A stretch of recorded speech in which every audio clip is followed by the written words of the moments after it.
Hello and welcome, good morning to the delay from Sweden. We go straight to it here. We start with a mission statement from Acne.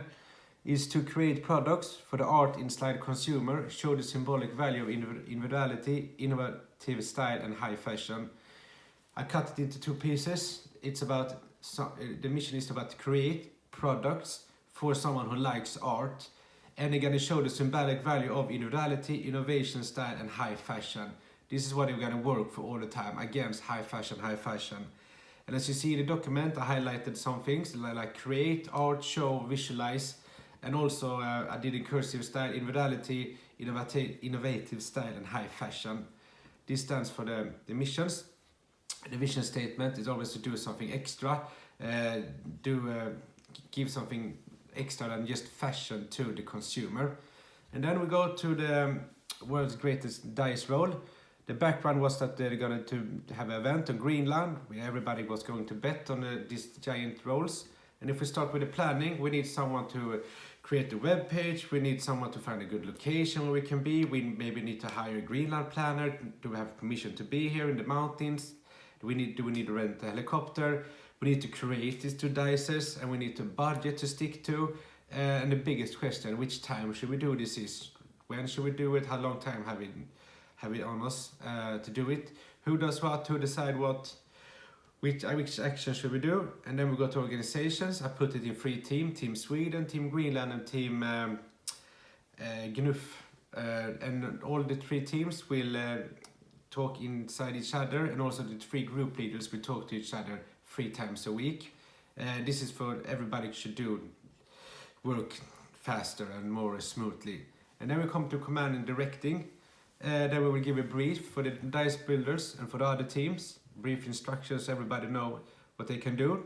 And if someone have ideas or other aspects, they will be discussing during the weekly meeting. First in the groups and then between the group leaders. I will contact all partners, for example, a boat company in Greenland. And controlling, we will have the group leaders, as I said, will have meeting 3 times a week.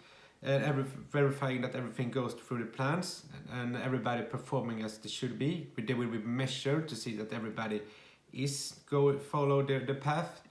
And then we go to evaluating, and it was a really good event. We won the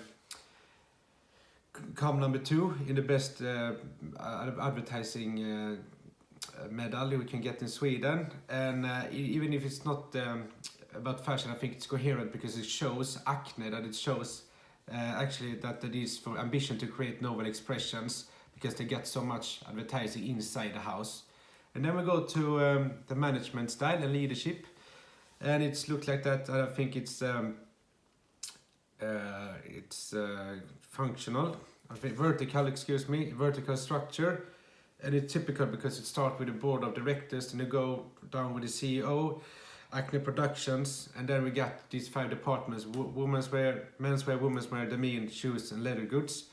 And the spider in the net is the product quality and sustainable. Guys, should also say fast that the ordinary Acne, as I told you about, Acne art department, Acne paper, Acne advertising, Acne production, and Acne GR is on the same level.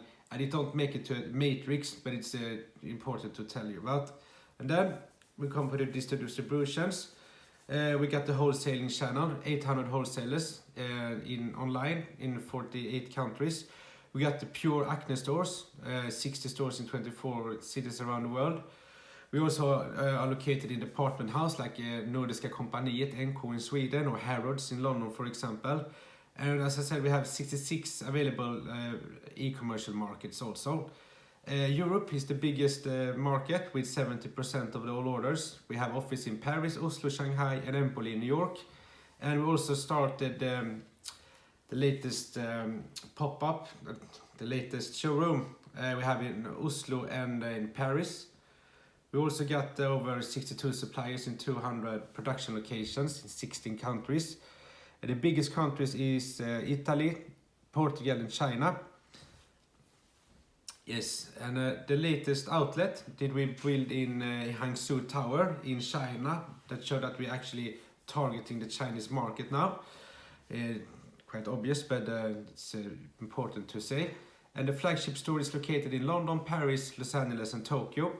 We also got franchise, but it's hard to see how many franchise we got. We don't want to speak about it, but I think it was an old strategy, but it's important to say. And now, and my suggestion here, there will be, if you see, we are targeting American and Chinese market, but the biggest market is actually here in Europe. So my suggestion is going to be, if you're looking on the footprints, we got like 60% of our footprints is made during we take our things from the suppliers to the biggest warehouse in Sweden and back and forwards here. And if you keep investigating this, the total emissions is 31% from business trip, where also 94% is by air, and a big majority of this is between Stockholm and Paris. So my proposal will be that we will try to maybe broader, make the Paris office bigger, to shut this down, and also or maybe to build a warehouse somewhere close to East Europe, North Italia, or maybe Germany, North France or something, because otherwise we need to take all the clothes, as I said, from Portugal, Italia, and Italia and East Europe to Sweden all the time. But if we got a warehouse, or if we do an office bigger in the Central Europe, we don't need to do this. Then we can have do Europe in two pieces, like one is for Scandinavia north part and one for the central part. That would be my proposal. They will save human resources, money, and on the environment. And also in Paris, because we got 2 offices and we also got the seasonal catwalks there. And I also want to improve, propose an improvement in China, the new market, as I said, because we have 70% of our suppliers there. And we, as I said, we placed our latest outlet in Hangzhou. So I propose that we should keep training our management and the workers there, so we can go more smoothly. And we open the new supply is actually for shoes, so we can liberate the Italian market little, so we can keep China things productions for China, so we don't need to pay taxes from Europe. We don't need to make this in crowns, for example, and we also save the environment. Yes, and because the Acne got 2 key areas, and one is the production. This is what we do when we work with the production, and the other thing is the suppliers. So we put 2 flies in one punch, as we say in Sweden. Yes, that was everything for me. Thank you so much. Have a nice day. Boom. Yeah. So.